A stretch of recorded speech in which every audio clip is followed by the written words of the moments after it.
Hey y'all, welcome to the Supper Club.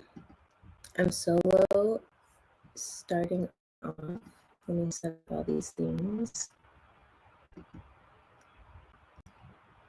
Get an Instagram on there. Hey everybody, welcome to the Supper Club. And I also want to share this.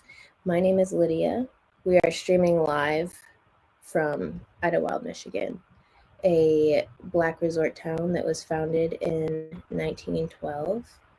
And I thought today, because it's a more chill day, that I would. And I thought today, because it's a more chill day, that I would. One sec, I'm trying to share stuff, and I'm getting echoes. And I thought today, because it's a more chill day.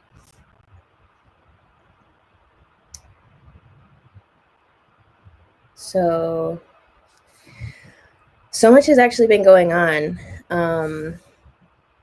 Obviously, the last episode was the election. And to be real with you, I was a little nervous about having the door open last 2 weeks. But it's actually been really nice to see how everyone's coming together. And I got to go to Syracuse University to visit some friends and to do some lectures in the classroom. And so I thought I would share a little bit of my presentation, which is about my research in Idlewild. I am going to pull this up. So this is my presentation.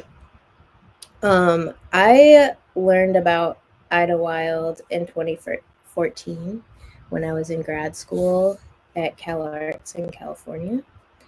California Institute of the Arts. I was a master's fine arts student in film and video. And one of my friends lived pretty close to campus in this place called Valverde. And this one day their sibling ran in and was like, "There's all these Black people in the park." And we were both like, "Oh my gosh, what?" And we ran down there and we learned that Valverde was known as the Black Palm Springs of Hollywood. And that just set me off because I'm from a low income background and we never really went on vacation at all when I was growing up. There were a few camping trips here and there, but it was like in our backyard. And so this whole idea that like there is a whole network of places that we created as sanctuary was really amazing to me. And I was just starting a project called Black in the Water, which sunk up really well. It was a multimedia video installation about Black people and our relationships with water and swimming. And so when I finished school, I started going to different artist residencies, and Interlochen was one of those. And when I was at Interlochen, I realized how close Idlewild was, and I got to come down. That was 2016.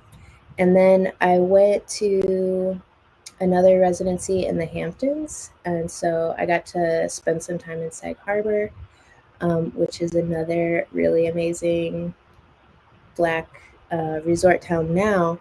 But actually, Sag Harbor started hundreds of years before that as a fishing village. And when all the fishermen would go out to sea, the women would be home in the village running things. So it was similar to Idlewild and other places, because in Idlewild we had more educators running businesses on their summers off, which left husbands to come up on the weekends. And I really also love that that was known as the daddy train on Fridays. Here's Frida to come visit. So yeah, I just kept digging deeper and deeper into this. And then by 2020, when the pandemic hit, I was at a job that was, like many things, crumbling in the moment, and we were doing a lot of organizing work, and that for me,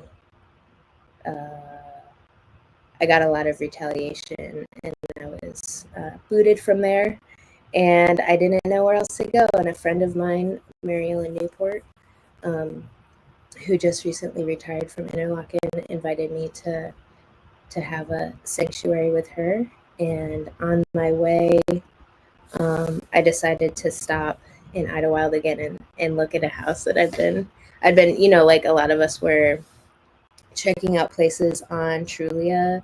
And so I came to the Poindexter, and it felt like Miracle on 34th Street. I pulled off of the 10, and there was a bald eagle that flew over. And then I pulled up to the house, and the whole backyard was just covered in purple wild lupin flowers that are native here. And they're actually also the host plant to the Carner blue butterfly, which is endangered. And I was just so in love. The front house came with a motel, and but I had no idea. I was just literally getting here out of necessity. And so that very week, it just happened that this protest I had been involved with in 2014 for Black Lives Matter, in which 200 of us were illegally arrested in Los Angeles. And we filed a class action lawsuit. I was one of the representatives, and we won, and it paid out that week. And then I also received an Artists United COVID relief grant, and those two things covered my down payment. And suddenly I was a homeowner, which I never really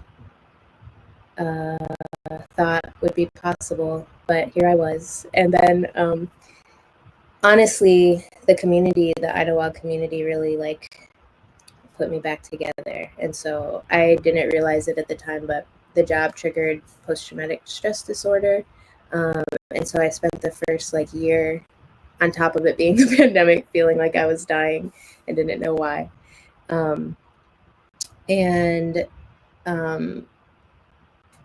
That also has made me realize and be able to sit within, I think, the experience that a lot of the people that came to Idlewild had of just needing a safe place to be.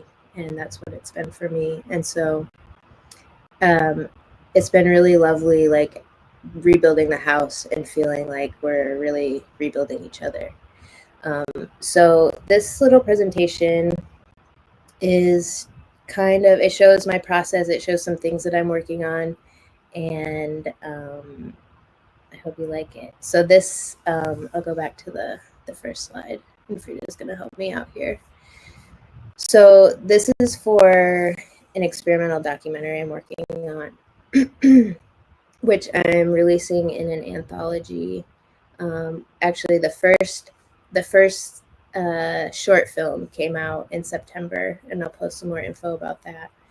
But the overall concept is exploring this idea of Black Eden.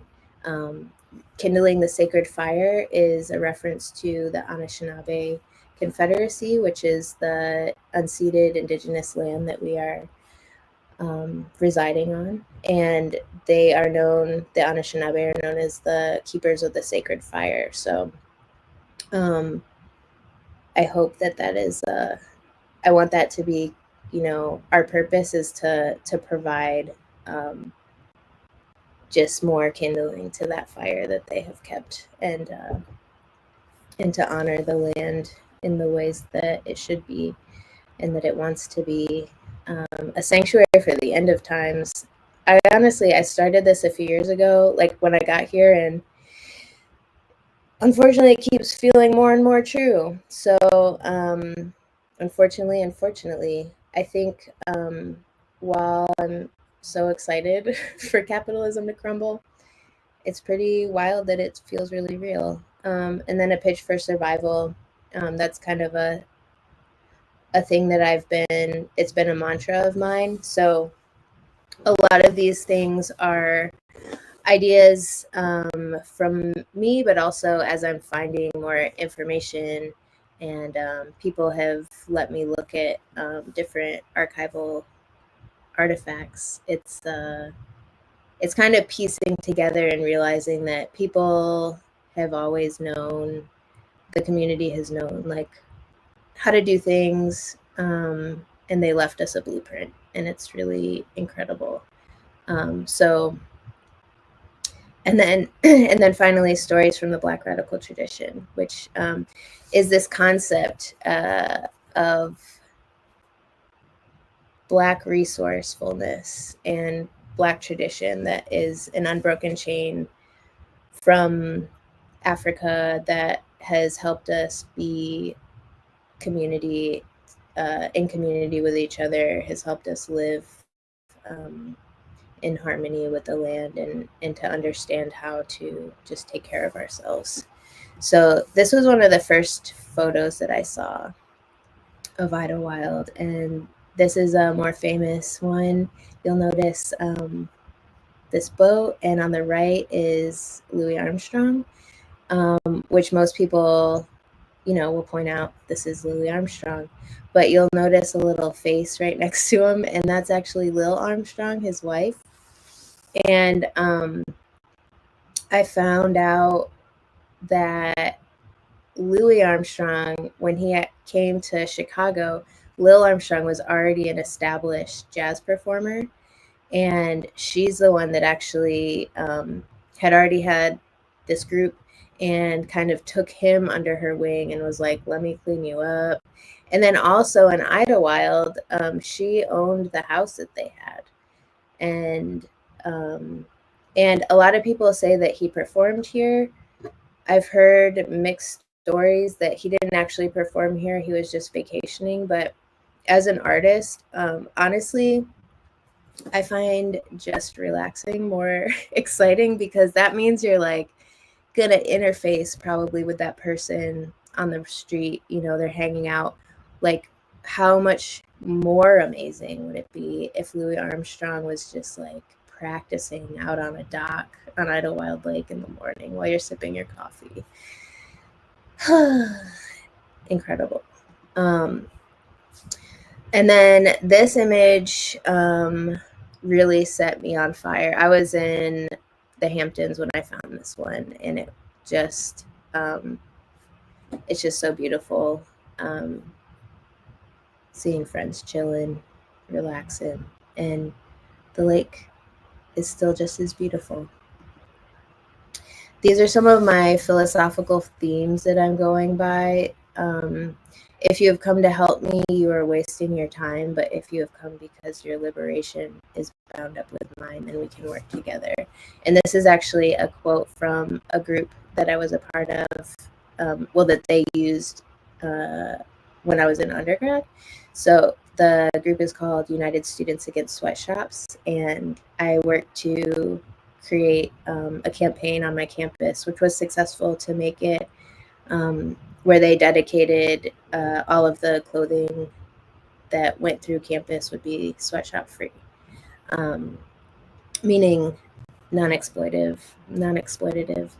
And then the other quote, the role of the artist is to make the revolution irresistible, by Tony Cade Bambara, is just another quote that I try to live by. Is like, there's so much crap happening and everything's falling apart, but we need something beautiful to focus on and to think about as we're transitioning into this new world. And I think that Idlewild offers like all the things we need. So here are some popular history facts that I do not agree with. And the next slide is how I would like to challenge them in my work and how I am. So Idlewild was established in 1912 by 4 white land developers and their wives who organized the Idlewild Resort Company. That's true. But all of these just get more complicated. So the next one is that Idlewild was built for middle and upper class Black intellectuals. Next, that it was built because Black people couldn't go anywhere else. And then the I'll skip to the last one because I'm not. I need to take that out. But it was created because of segregation and ended because we couldn't, because we wanted to go to like Holiday Inn. Okay, it's still like hard for me to go over those. But the points that I want to challenge is starting with class. Idlewild was made to be accessible. There's a 1917 article by W.E.B. Du Bois where he actually references,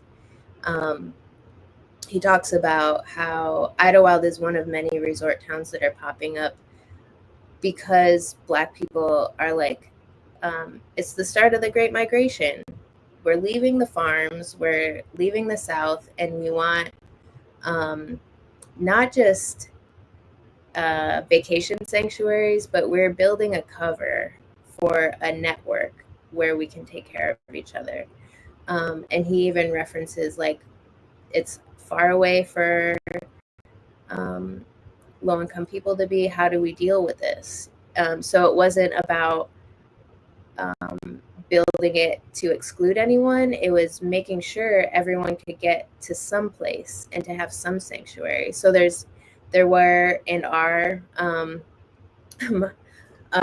low-income folks in Idlewild. That's another unbroken chain.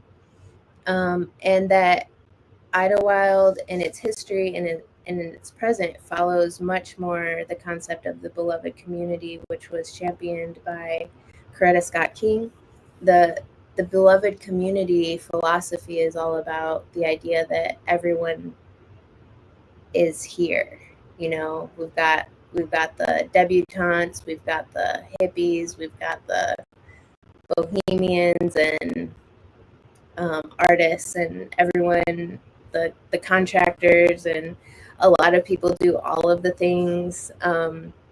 Again, in Du Bois's next article in 1921, he talks about there are no servants, everyone is helping each other.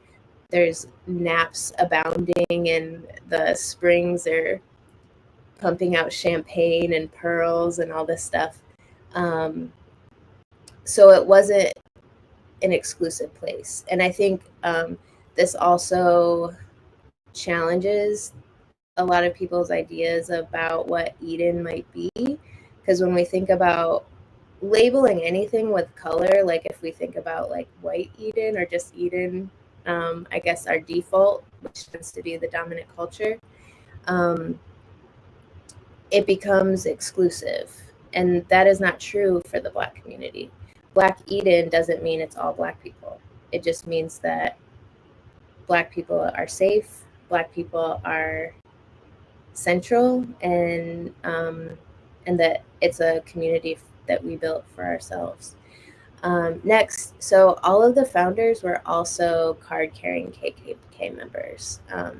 They lived in their community, but their motives were questioned, and colorism is also something that needs to be explored a lot more. So there's a lot of us high yellow folks out here, and the history, is really complicated, and it's important to look at. And also the I don't know if y'all just saw, the Malcolm X family has filed a $100 million lawsuit against the FBI over the assassination of Malcolm X. The X family, the Littles, are still in Idlewild, and they've been here since Malcolm X's parents came up from the South after their house was firebombed. And one of the reasons that people suspect it was firebombed was because they were deeply involved in the Marcus Garvey movement. which was kind of like, it was the first movement that was like a Black nationalist, Pan-African effort. So the Pan-Africanism is this idea that we are all a part of the same diaspora, we all come from Africa, and we're all still connected. And that was the first time that concept was popularized, and it really shook the US. And it came at that time when folks were leaving the farms. And so there's a book called, which I'll come up on later in a minute, that talks more about this incident of his, like, it goes more into detail about his parents, and it talks about the FBI infiltrating the KKK in order to make deals with the Garveyites to create these Black communities. And so I'm just like, they don't say Idlewild in here, but I'm connecting the dots. And I actually got to talk to Malcolm X's daughter, Ilyasha, when she visited last summer, and I'm hoping soon they'll come back and we can go into more detail about their thoughts on these chapters of this book, because she said she'd never really heard about that. But also we had just met, so maybe she was just saying that. And then next, so Idlewild, there is footage from the 1920s, and I also consider Du Bois an artist. He was like a polymath. He did sociology, economics. He was an activist. He was a poet. He was a writer. He was all over the place, and he had an amazing arc to his career as well. And I'm also like, I wonder if he was part of the infiltration, because anyway, I'll get into conspiracy theories later. But so there's some footage on YouTube, which I'll come up to later as well, that is from the 1920s in Idlewild, and it actually has in that footage a portrait of this guy, and they reference him as the poet in residence, Idlewild's poet. And so that's within like 10 years of Idlewild's creation, or 15. And he and they're already naming people like this. And this to me is so cool, because that's basically a residency. That's one of the resources that artists have in order to help them create work. And then obviously during the heyday in the 50s, we've got kids that all became superstars and basically created Motown. So I think just because it's a Black space, people don't consider that it was also an artist colony. And then finally, it was also a food forest. I've talked to a lot of people, a lot of elders grew up foraging around Idlewild. And I've also met visitors who talk about their childhoods coming to Idlewild. And there was one guy all the way from St. Louis that said he brought his church up, or his church would come up, and they would harvest blueberries every year. And there's still, as we've been going around and like doing landscaping for garden club and stuff, you'll see there's a lot of wild blueberries, but there's a lot of hedges along the roads that are cultivated as like thick blueberry hedges. So it's really amazing to see how much care was put into the land to make an abundant place. So this all, for me, comes together as cool. So now you can see that. Comes together as like, to me, it says Idlewild was never just a resort town. The resort was a cover for farming revolutionaries, artists, laborers in need of rest, and self-determined community sanctuary. And this let's see the clip won't work. But this is a clip. It's from Footage Farm, it's called. You can see it on YouTube, and we post it on Facebook pretty regularly. Someone got a hold of this footage, y'all. Meaning this is from the 20s. It should belong to the Idlewild community, and these are some of the things that I want to work on as a part of the media lab that I'm building in my house that is here where we are talking right now. To harness these resources, these cultural resources that Idlewild has been creating, and make sure that when someone like the Smithsonian or PBS or whatever, or me, wants to use this footage, the licensing rights goes to the Idlewild community where it should go instead of some random stock footage place. These are historical concepts I've kind of already talked about, and some more traditions. And then this is my great aunt Dolores. She transitioned, passed away last summer, 2023, but she was our family historian. She also was a painter. This painting in the background is from her. And I found out, like, after I came here, that she came to Idlewild in the 50s. So this photo is her in the fiesta room. I don't know if you can see my pointer, but she's like, if you go towards the back, she's just to the right. Hello. Hey, Danny's here. And these are some historical people I want to, that I've been researching and drawing inspiration from. And then I get into some scenes. So I'm going to stop and come on in here, Danny. I'm just talking about the research that I've been doing. And I did a presentation. Yeah, I seen your presentation online. I mean, on I seen you at the school. I guess that would. Yeah, in Syracuse. So I was just sharing some of that. I need the plug. You got a plug over there? Yep. It's right here. You got it.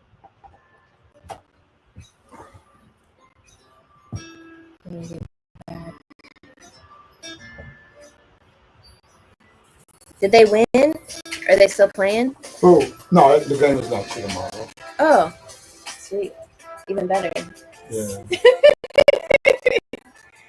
How are you? I'm good. How was, you had tree lighting? Well, I actually have it. I'm just putting them up now. Okay. And everybody can say, why are you putting them so early? Because I don't want people out there in the cold. You know, and these other. And you can't wait till Christmas. Right. So I'm like, okay, I'm a fan. Can I turn the music off? Oh. I'm sorry. Is someone calling you? No. All right. I know you come in and then someone calls. So it's like a setup. And so I decided to put them up early and designate a night to lighter. Cool. That's a good idea. So I'm also going to do, I decided I'm going to do the entrance to Idlewild too. Which one? 10 and Broadway? Broadway. Cool. But the only thing is the Idlewild sign right there is concrete. Mm-hmm. So I don't know how I'm gonna put no lights on no concrete. You know what I'm saying? Mm-hmm. I don't want to use no tape because that shit look ghetto. Yeah. What about those nets? Those like light nets. Oh. You got auto music? Yeah, but I do for the truck because as soon as I get on, it starts playing. So, okay. And I don't know how to turn it off completely. So, I'm not gonna worry. Hey, kitty cat. Frida, I got some chili. I made some chili today. No, I'm good. No, chili and cornbread. Chili and corn, that sounds good. No, it's pretty nice. Hey, kitty cat. I gotta go get me a cat. I think you should take your time. Well, I still got that one cat. She came back. Oh, she did? Yeah. I think she's pregnant again. We gotta get her spayed. Yeah, I got it. Yeah. We got a big cat problem in Idlewild. It is. Someday I want to make a kitty city. Oh, wow. Like put a fence around a whole little block. Yeah. And just have them all hang out in there. Yeah. Take care of them. Yeah. Because they eat everything. Yeah. Especially when they go outside. Mm-hmm. When they go outside, I guess they are predators then, aren't they? Yeah, they're like experts. Yeah. Mm-hmm.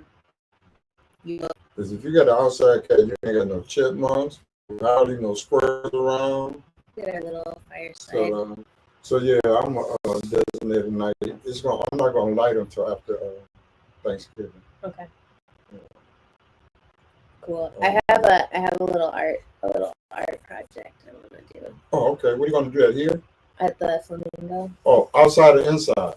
Outside for now, but step one. I mean, like a mural. Yeah, I wanna on the Flamingo, or I wanna replace the wood that looks ugly. Yeah.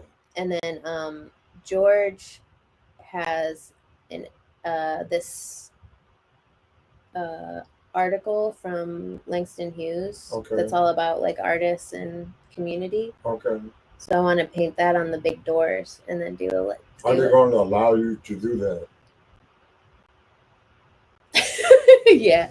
Yep. And then the other windows, I want to get some of his paintings. Okay. Yeah, I mean, because it vinyl looks, wrap them. That's why I'm gonna try to cover up them windows and then big door as much as I can with lights, because it looks. If they just use. It takes the whole thing down. She was hugging your boot. Even if they would have used different wood or different, but it's just they should have just went on and put the windows in. Yeah. They got the windows are there. They are? They in the building. They came last summer. What? Yeah, they came during the summer till the spring, really. Oh, well, I'll get those in. Windows? Let's go do it. Yeah, right. Yeah, right. Yeah. Yeah. So. Why not? Yeah. And then there was also the Greers had a poetry event last weekend, and we had some of George's paintings and, and postcards and stuff, and that we brought the sweatshirt to show people. Oh, okay. So he did this. Who did that? He did. Yeah, isn't it beautiful? Wow. So it's for we're building a nonprofit. It's called Black Eden Arts Alliance.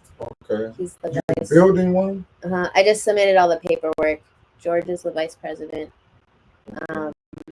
and we're working on helping interested folks design like kind of legacy building, but like with an art focus. So if you are interested in doing something like this, I'm not an artist. I know, but I can't draw worth nothing. You don't got to.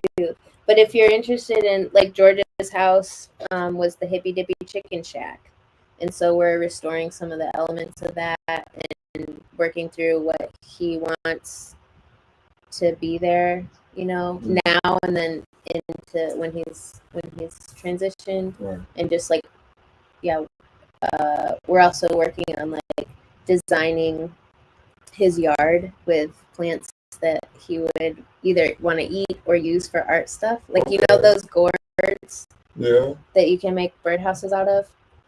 I think so. They'll hollow out and then you can hang them and birds love them. But they can also be sculptures and stuff. And George does that kind of found speaking about plants, how do your plants that you hung up turn out? They're good. They're not the buds aren't super dense, but that shit works. Did you clip them good? Mm-hmm. I still need to clip more. You got them in jars? Uh-huh. Okay. Yeah. Good. Very good. Every year I'm going to do better. Yeah, well, you learn from your mistakes. I think, because I didn't realize either, a few people were like, just plant them in the ground. And I was like, yeah, I don't know why. Yeah. So I'm going to make a... Oh, you want to do them in I did some in the ground at the beginning of the year and didn't turn out. Something dug them up. Oh, really? Yeah. I wonder what got them. I don't know. I wasn't going to put no more out there and see. Yeah. You know what I'm saying? So next year, what I'm going to do over the winter is just order me but I want clones. I'm not going to start from a seed. I'm going to start from clones. Can you get those, or do you gotta know? You gotta know Well, you somebody. can order them online, or you can, if you find somebody, if you connected with one of these dispensary people, Mm. you can get some through them. I think I want to try and grow mine close. Well, So I'll give you a few. I don't know. Year 4, I gotta try. Right. Level up. Right. No, I ain't trying to get that deep into it. You know what I'm saying? Well, I love propagating. I think you really just like. There's these parts, the nodes. The who? They're called nodes. Mm-mm. Usually where there's like a leaf on a plant, like if you look to the left, there's like a little nub next to where the leaf would be. Right here? Yeah. Okay. And that just is like, it's a site where there's more hormones in the plant and like the information for roots or leaves. So if you have a few of those nodes, you put that in the soil and then that's where the roots will come out. Oh, and that's where you get the clones from? Mm-hmm. Oh, okay. Yeah. Hmm. So it's not really that hard. I learn something new every day. For real. There it is. Mm-mm-mm. What else have you been thinking about? How are you feeling lately? I'm feeling good. That's good. Yeah, I've been feeling good. Just watching what I eat. Mm-hmm. That's about it. Keeping my blood pressure down. Mm-hmm. That's good. And staying in the house. Not yelling. No. Not out in these streets. No. Nope. No yelling. Not yet. Mm-hmm. One thing I yell is the cat. From outside? No, no. I'll be outside when I'm outside with the cat. Yeah. But other than that, I haven't been doing anything. That's good. I feel like, I'm unemployed right now. You're unemployed? Yeah. You gotta get you a job. But I've been super busy. You been busy making money or looking for a job? Neither. You wasting time then if it ain't making no money. I'm not wasting time. I mean, I'm building up all these projects. I feel excited. Yeah, but you gotta get at least 1 or 2 projects that's gonna have you an income. I know. I'm not good at that part. What? Not having an income? I'm not good at. I'm not good at. I won't say that. Let me not manifest things. Yeah, okay. But I'm very good. At what? At doing projects with very little. Yeah, but and being resourceful. Is the outcome of the project very big financially, or you doing this shit for fun, huh? I'm not doing it for fun, but I also feel like society's crumbling. Are we even gonna need money much longer? Well, until society crumbles, yeah, we're gonna need some money. I mean, I'm filling up the food system here. Yeah, but you can't live on the shit you growing in the yard. You can't live on that alone. You can't live on paper money neither. Well, I've been doing pretty good living on paper money. I mean, not when we got climate collapse. Well, I don't know about all of that. Until I see shit fall from the sky, I'm gonna keep on doing what I'm doing. Ooh, did you hear about those aliens? No. What aliens? You got some aliens around here? Yeah.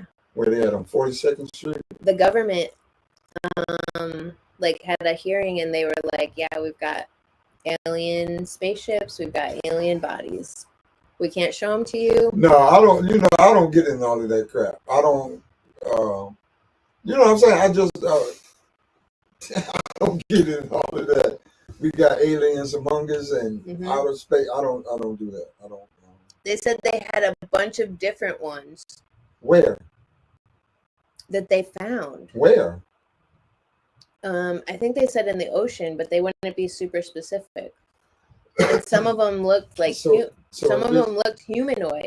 So if it's in the ocean, what they do? Fall out the sky? Mm-hmm. Or maybe they came out the earth. So you believe it's other life form? Do you believe that? Oh yeah. You think so? I mean, we're from outer space. We're all stardust. You know? I'm from Detroit. All I ain't from outer space. right. Yeah. And I don't think none of my people came from outer space. Let me see. I had a cousin that was born in Saturn. Yeah. No, I'm just playing. No. No. So you think we were?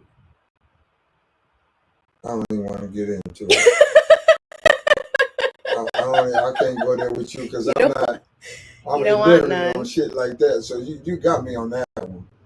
I'll send you a clip. I'll post I don't want to see no clip about those UFOs. Having me scared and I'm already scared to come home at night. Yeah.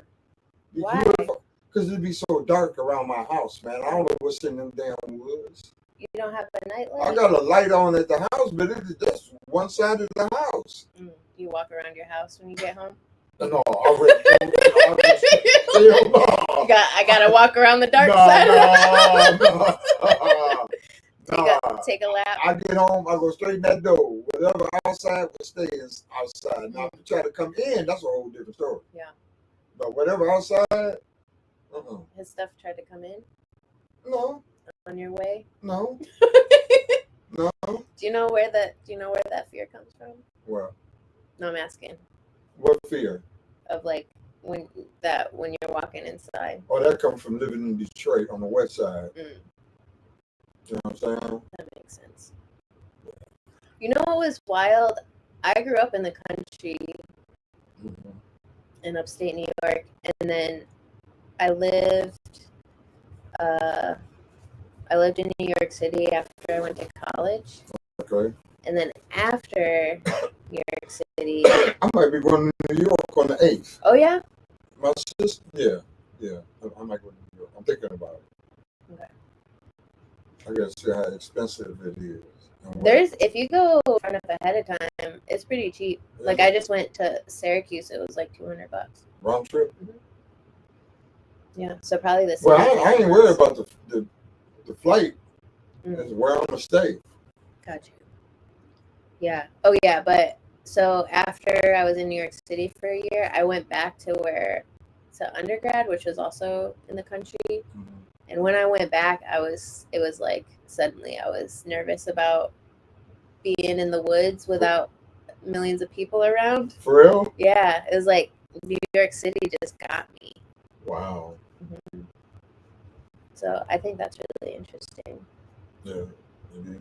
Do you ever feel, do you feel more afraid of like people in the woods or that there's no people around? You know what I mean? Neither. Okay.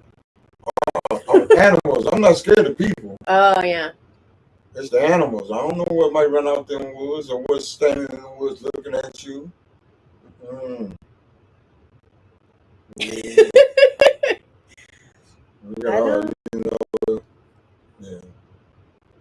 Now, a few years ago, it wasn't a problem, but you got these bears running around now and bobcats. And they're new? Huh? They're new? What's new? The bears and bobcats. Well, we ain't had bear sightings around this for a long time.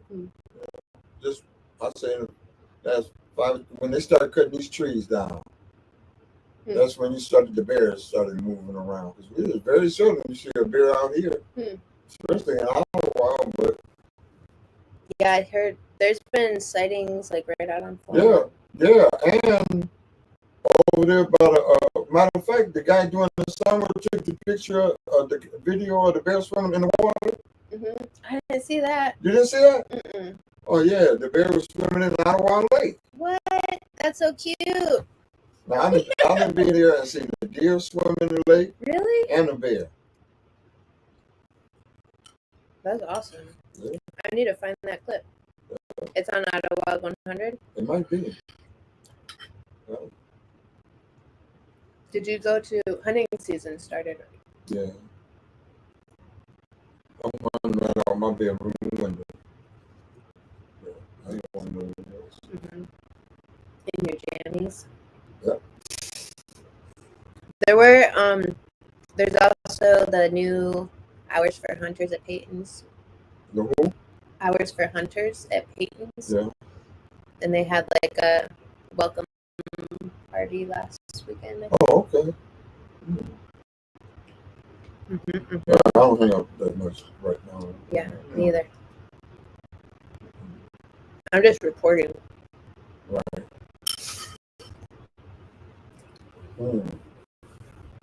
George is getting his bathroom redone this week. Who's doing it? His daughter got him a grant, so it's like a company that's a part of that. Oh, okay. Mm-hmm. I didn't know he had a daughter. Mm-hmm. Some sons. I know one of his sons. I know his son, Will. Mm-hmm. Yeah, I know Will. Will's still over there in Devonier or something like that, I think. Oh, really? I think so. I thought Reed City. Huh? He's that close? Sweet. It might be Reed City. I don't know. Mm-hmm. That's awesome. But yeah.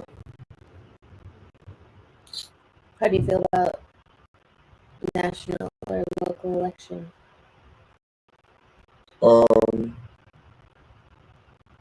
I mean, it is what it is. I mean, you know what I'm saying?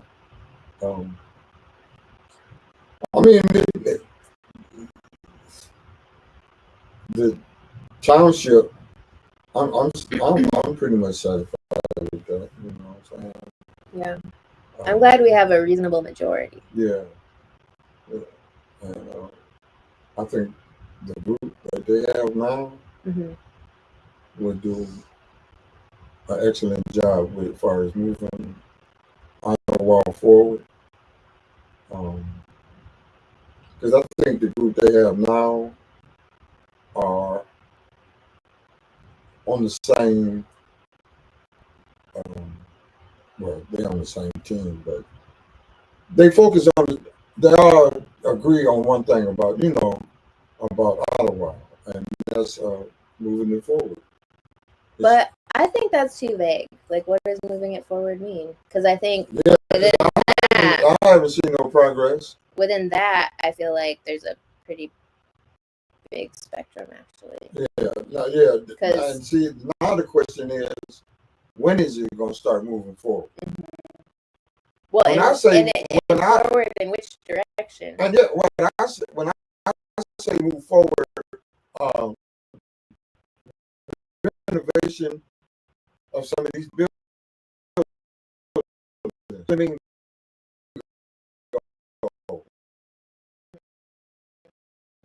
blank.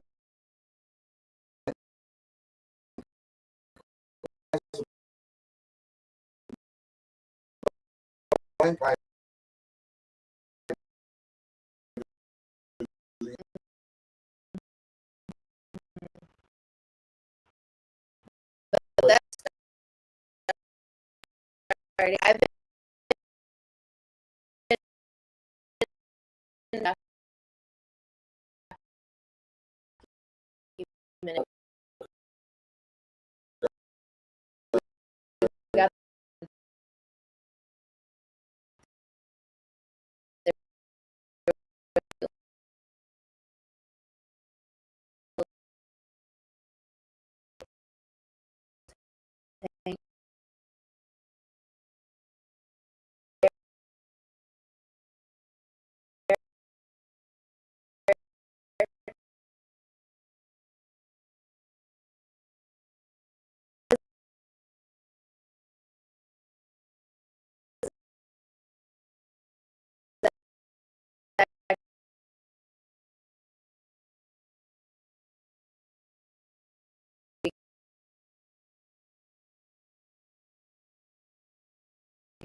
gas,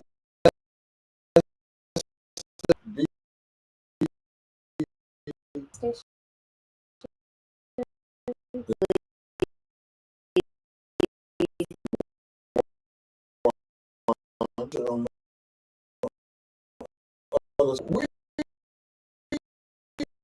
And they had store. A friend of mine today. It was the favorite great ideas. Somebody down playing the song. Yeah. In the middle, so you can. Now, when did they hang? Where do snakes go? Where it's more.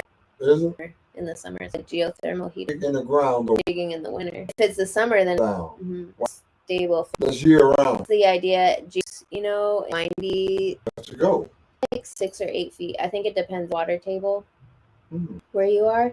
But then you do this tubes, and then it like transfers the air as it goes through the tubes, and you get constant 55 degrees all year. You just put a little fan in it, like you have a loop, so it goes in and out of the house. Right. The earth provides. Huh? The earth provides. Yeah. I always said I wanted to live off the earth 1 year. 1 year I want to go in the designated area. In my backyard? No. No, I'm talking about like out in the woods somewhere. Your house? No. No, not around here. Would you set it up, or you want to find a place that's already set up? I want to find a place and stay out there a whole year and see if I can make it. Meditate. You know what I'm saying? Only thing I'll be worried about is the winter. But then I would have to get in the summer. I would have to be able to do something for the winter. You know what I'm saying? If I pick me out a nice area, I'll be like, and have the proper tools. Would you do it in a warm place, like in the south, so you wouldn't have to worry about it? I would do it in Michigan. You would? Yeah. That's rugged. Yeah, I would do it in Michigan. Okay. Because you don't see many like them people living off a grid. You don't see too many people on TV shows that's in Michigan living off a grid, do you? That's true. I don't. You know, they're all in Washington and California. I have an off-grid trailer out in the desert. Where? In Joshua Tree. Who? Joshua Tree. Where like is out by Palm Springs. Do you ever go there?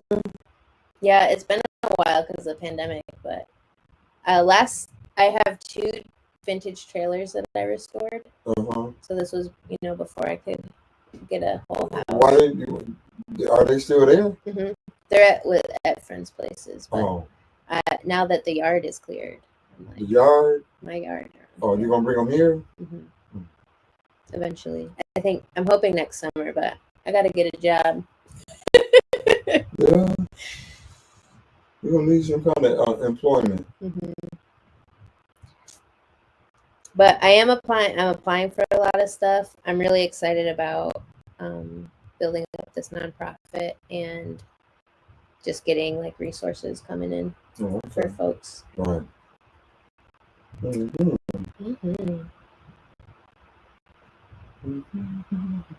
Did anything in particular inspire you to want to live off grid? I just like it. The idea. Yeah.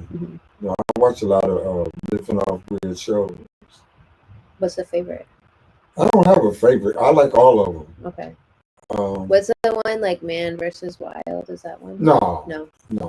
I like Survivor Man. Oh, okay.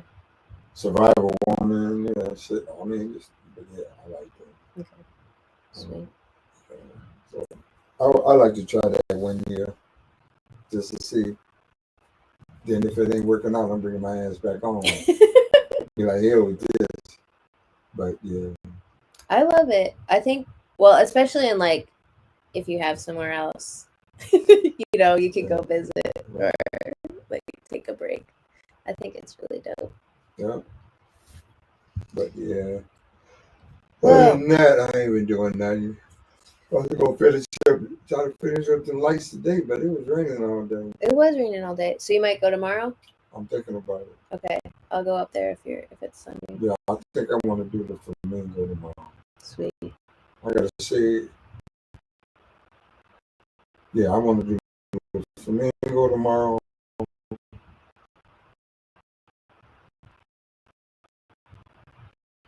Do you need anything like ladders or? I do, Got a no, I lights? got a ladder. I got a ladder to do. I have, I